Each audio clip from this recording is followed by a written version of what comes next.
So it was 9:11 in the morning. It was about 10 to 9, and we'd finished our exercise for the morning, and he was in pain, so I gave him a bit of a massage, and he went into cardiac arrest, full blown.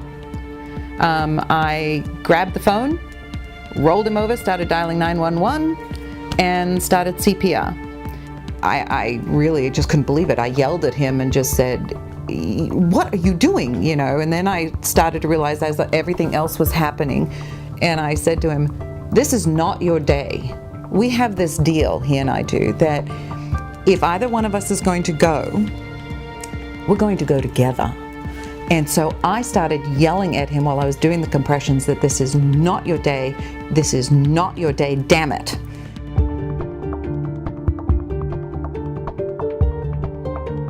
I just kept thinking, why is nobody coming? This is taking so long. This is taking so long.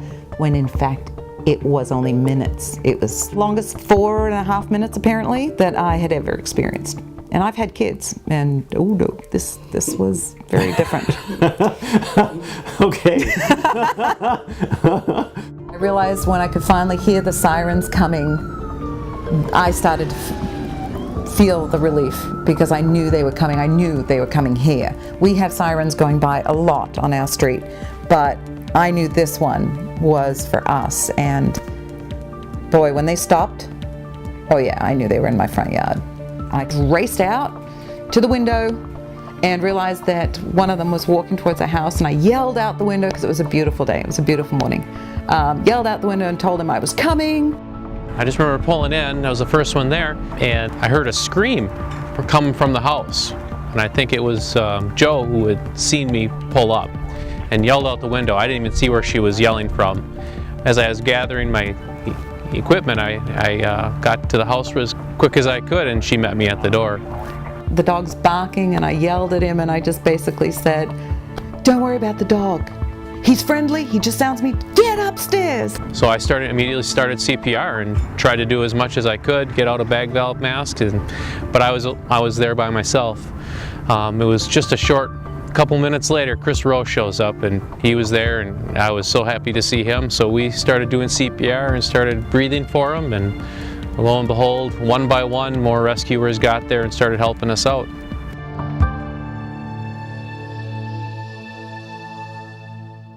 When we first arrived on scene, I was on the ambulance with Wes and Val. Initially, we grabbed the backboard and the Lucas device and a medic bag and went in. Wes started chest compressions. Angela, I believe, was getting the Lucas going, taking out of the bag, and we're getting it on a patient. When we get on a scene like that, we like to work together. We have to work together. Bill was on airway. We started putting the monitor on him. Just seemed like everybody kind of grabbed a job, did what they needed to do. We got him secured to a backboard. The Lucas device obviously is a great tool, really was instrumental in saving Chris's life. We had that on Chris a majority of the time doing compressions, so that really helped. I stood over in the corner trying to be out of the way and just thought, I can't believe this is happening. You've got to pull through this. And it wasn't until they finally hooked on the Lucas machine and then said, okay, we've got a pulse, let's go, that I realized, okay, now they're going to move him, so something must be okay.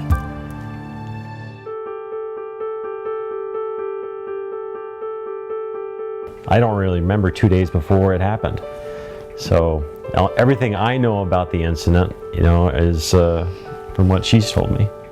I know for a fact that I wouldn't be here if it wasn't for Joanna. So, and I know she's going to get all teary about that, but she deserves a lot of credit. It's amazing to see Chris today. It's just amazing to see him walking and talking and has no deficits. He just looks normal, and that's awesome. That's so rewarding to see someone who's there at the brink of death and now he's back home living his normal life.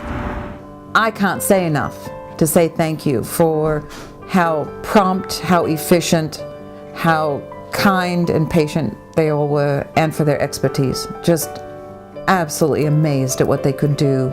So many times you deal with situations that don't turn out so good, and this is the one that you store in your memory banks and you talk about to your friends and family, and think to yourself that, hey, I helped save this guy's life.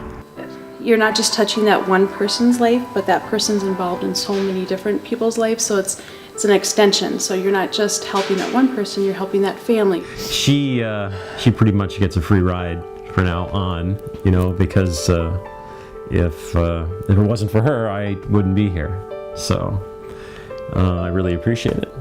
So, but you know, I think part of it is too, you're a little bit selfish because you want me to take care of all the things I take care of in the house and cook you food and Yes. and take you places. Yes. And love you, And- I guess. And you know, we have 2 kids too. We needed it to be a team.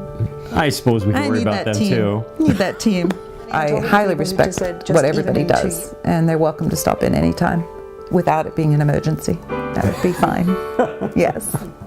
Yes.